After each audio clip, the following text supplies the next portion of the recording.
अज़ीज़ तलबा व तालिबात, अभी तक हम सेक्शन 1 के 2 सब यूनिट, सेक्शन 2 के 2 सब यूनिट यानी 2 पोएम और सेक्शन 4 का पहला सब यूनिट हिस्ट्री ऑफ नावल मुकम्मल कर चुके हैं।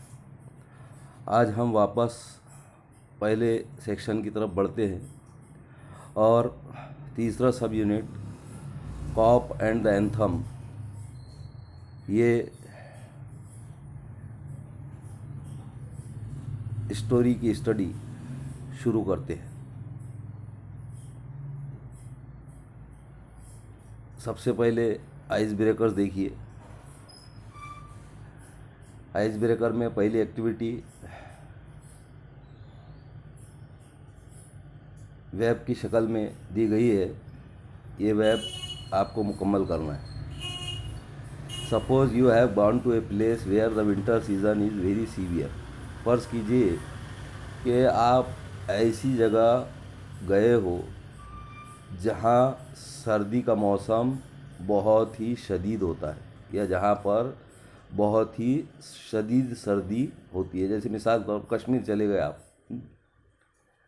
Discuss with your partner the ways in which you would protect yourself in the cold climate. तो अपने पार्टनर से, अपने फ्रेंड से डिस्कस करना है, इस पर गुफ्तगू करना है कि आप इस तरह की सर्द आबो हवा में अपने आप की हिफाजत कैसे करोगे। यानी वो तरीके बताना है जिन तरीक़ों का इस्तेमाल करके आप शदीद सर्दी से अपनी हिफाजत करोगे। यहाँ दिए हुआ है, बीच में दिया हुआ है ways to protect from cold climate. अब डिफरेंट वेज आपको चार वेज जो है तो आपको इस पर लिखना है। जैसे मिसाल के तौर पर गर्म कपड़ों का इस्तेमाल करेंगे, इसी तरह से और दूसरी चीज़ें यहाँ पर नोट करना है। सेकंड एक्टिविटी देखिए, when you see a cop approaching. फ़र्ज़ कीजिए आप कहीं से गुज़र रहे हो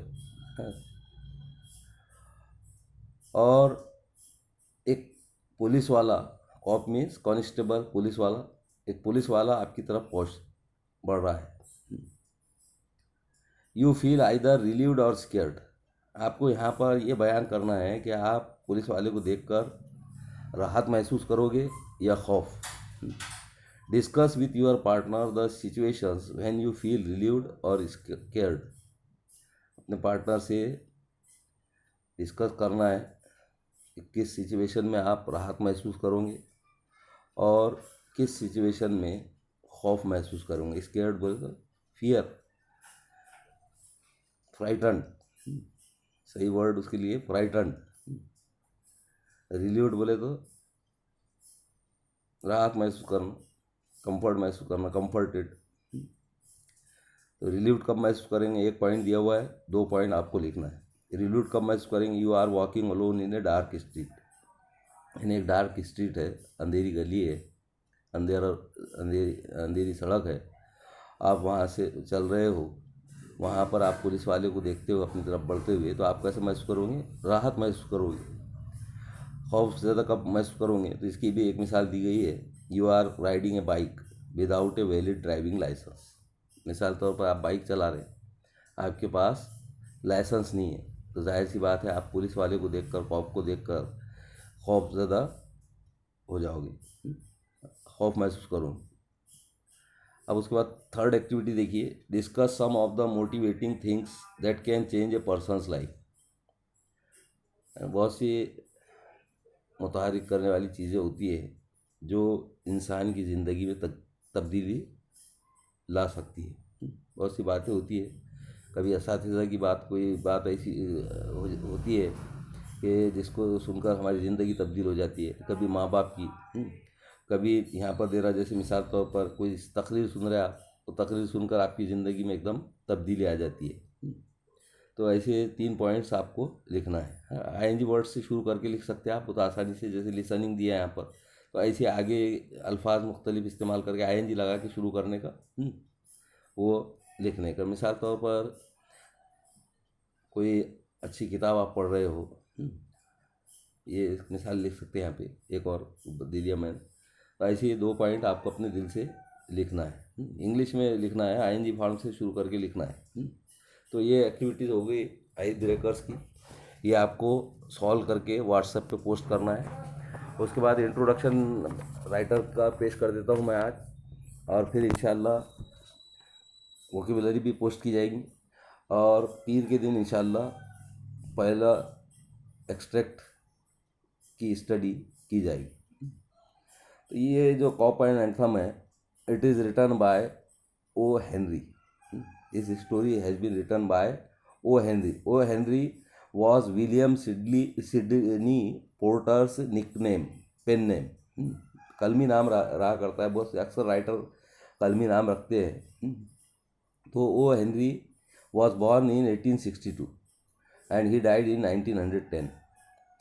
He was an American writer and he was better known as O. Henry.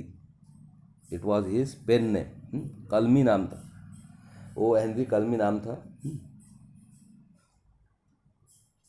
He was a voracious reader since childhood. यानी ओ हेनरी बहुत ज़्यादा मुतालिया करने वाला था बचपन से ही, बहुत किताबें पढ़ने वाला, वोराशस रीडर बोलते उसको, किताबी कीड़ा। बचपन से ही किताबी कीड़ा था उस। He started a humorous weekly. उसने फिर एक मज़ाहिया हफ्तेवारी मैगज़ीन शुरू किया जिसका नाम द रोलिंग स्टोन था। And when the venture failed, लेकिन जब ये यानी उसकी कोशिश नाकाम हो गई, he joined the Houston Post as a reporter. एक न्यूज़पेपर है हॉस्टन पोस्ट, उसमें रिपोर्टर की हैसियत से वो शामिल हो गया। इसके अलावा he also used to write columns, column भी लिखता था, and occasional cartoonist, and he also used to draw cartoons, cartoons भी बनाया करता था। The story the corp and anthem, देखिए ये एक शख्स में इतनी क्वालिटीज़ बता रहा है, रिपोर्टर बना, कॉलमिस्ट भी, ओकेजनल कार्टूनिस्ट भी, और बाद में जो है तो वो राइटर बन गया। तो इसी तरह से आप लोगों में भी यानी जो बच्चे होते हैं आपके जैसे, तो उनके अंदर पोशीदा सलाहियतें होती है। तो ये सलाहियतें अगर आप कोशिश करेंगे तो और डेवलप होती जाती है। तो अगर आपके अंदर ये सलाहियतें हैं, आप लिख सकते हैं या आप कोई ड्राइंग वगैरह बना सकते हो, तो इन सलाहियतों को आपने उभारने की कोशिश करना चाहिए, उनको डेवलप करने की कोशिश करते रहना चाहिए। अभी उम्र है, डेवलप हो जाती है क्वालिटीज़। अब ये जो स्टोरी है, the corp and Anthem is one of O Henry's well known stories. ये Cop and Anthem O Henry की मशहूर कहानियों में से एक है। To describe his style of writing people have often use the term smile and tears.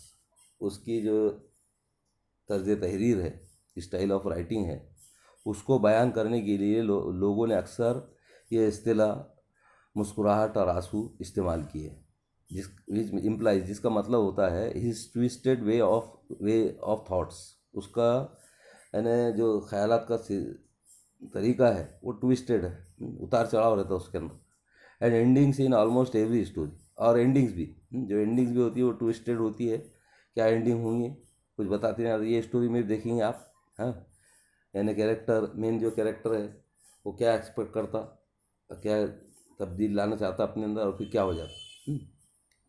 In this story the main character Soapy is a vagabond and a person with criminal background. इसमें जो character है, main character सोपी, वो vagabond है, खाना बदोश है, कोई घर नहीं है उसका, और इसके अलावा उसका बैकग्राउंड क्रिमिनल है, क्रिमिनल बैकग्राउंड है, जुर्म पेशा है।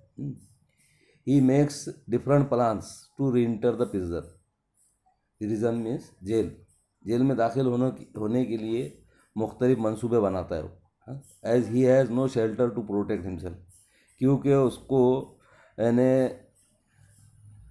अपनी हिफाजत के लिए कोई पनाहगाह नहीं। फ्रॉम द सीवियर विंटर, यानी शदीद सर्दी से, यानी शदीद सर्दी से बचना है, और इसके लिए वो क्या करता है, जेल में जाने की मुख्तलिफ प्लान बनाता है, क्योंकि वेगाबॉन्ड है, खाना बदोश है, घर नहीं है, तो वो जेल में जाने के मुख्तलिफ मंसूबे बनाता है। The story ends in an unexpected way. अब ये जो कहानी, जब कहानी का अख्तिताम होता है तो वो एक गैर मुतवक्के तरीके से होता है। O Henry has depicted Soapy's futile attempts to get arrested in a very humorous way. पहले हम जब कहानी पढ़ते जाते हैं तो उसके अंदर वो हेनरी सोपी की फजूल कोशिशों को बयान करता है जो जेल में जाने के लिए होती है। यानी कोशिश करता है वो, लेकिन जेल में जाने में नाकाम होता है। यानी जेल में जाना चाहता है लेकिन उसकी कोशिशें नाकाम होती है। तो ये सब चीज़ें उसने, यानी ये सब कोशिशें उसकी मज़ाही अंदाज में बयान किया है। The corp and the anthem is about freedom and confinement. Cop and anthem जो है तो वो आज़ादी और क़ैद के मुताल्लिक है, के बारे में है। Initially Soapy feels that there is freedom from miseries and worries in confinement prison. शुरू में सोपी क्या महसूस करता है कि जेल में जाने में, क़ैद में जाने में परेशानियों और मुसीबतों से आज़ादी है। यानी अगर जेल में चले गए तो परेशानियों और मुसीबतों से आज़ादी मिल जाती है। The notes of anthem transform him from with in. अब एक सॉन्ग सुनता है वो, रिलीजियस सॉन्ग सुनता है, दुआइया नगमा सुनता है, तो उसके अंदर तब्दीली आती है और वो तय करता है कि वो अब सख्त मेहनत करेंगे, यानी जराइम में मुलविस नहीं होगा और सख्त मेहनत करेंगे। Soapy faces the irony of fate as the moment he realise. यानी जब वो तय करता है कि अब मैं अपनी ज़िंदगी तब्दील करूँगा और सख्त मेहनत करूँगा, जो जराइम से किनारा कशी इख्तियार कर लूँगा, तो उसी वक्त जो है तो यानी किस्मत की आयरनी का उसको सामना करना पड़ता है। जिस लम्हे वो ये महसूस करता है कि असली आज़ादी एक नेक ज़िंदगी में है, तो he is taken into confinement. यानी वो तय करता है कि आप बुरे काम छोड़ दूंगा और मेहनत करके अपनी ज़िंदगी गुजारूंगा, तो उसी वक्त क्या होता है, किस्मत मोड़ लेती है और उसको जेल में, कैद में लेकर जाया जाता है। यानी पुलिस वाला आता है, उसको कैद करके लेकर चले जाता है। तो ये राइटर का इंट्रोडक्शन हुआ।